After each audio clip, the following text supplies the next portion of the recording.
தொழிலாளர்கள் உழைப்பு தினமாக கொண்டாடி கொண்டிருக்கின்றார்கள்.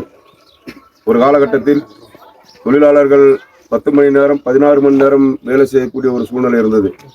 அதற்கு எதிராக அமெரிக்காவிலே சிக்காகோ என்று சொல்லக்கூடிய ஒரு இடத்தில் நெசவு தொழிலாளர்கள், விவசாயம் செய்யக்கூடிய தொழிலாளர்கள், தொழிற்சாலையில் வேலை செய்யக்கூடிய தொழிலாளிகள்லாம் ஒன்று சேர்ந்து எங்களுக்கு 8 மணி நேரம் வேலை வேண்டும், 8 மணி நேரம் உறக்க வேண்டும், 8 மணி நேரம் ஓய்வு வேண்டும் என்ற ஒரு கோரிக்கையை முன்வைத்துக் கொண்டு போராட்ட பாதையில் இறங்கிய தொழிலாளிகளை அன்றைய போலீஸ்காரர்கள் துப்பாக்கி சூடு நடத்தி கிட்டத்தட்ட 10க்கும் மேற்பட்ட தொழிலாளிகள் உயிரிழந்தார்கள்.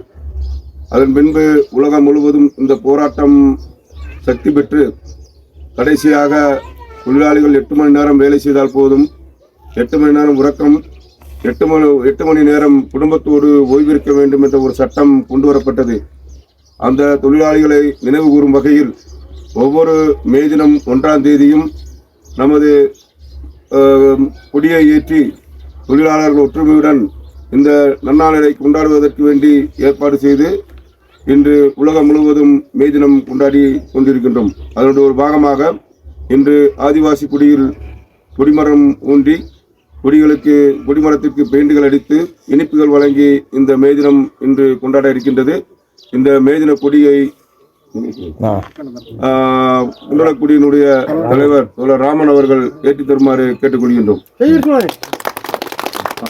இன்கிலாப் ஜிந்தாபாத், இன்கிலாப் ஜிந்தாபாத், இன்கிலாப் ஜிந்தாபாத், இன்கிலாப் ஜிந்தாபாத், மே தினம் ஜிந்தாபாத், மே தினம் ஜிந்தாபாத், தொழிலாளி ஒற்றுமை ஜிந்தாபாத், தொழிலாளி ஒற்றுமை ஜிந்தாபாத், தொழிலாளி ஒற்றுமை ஜிந்தாபாத்.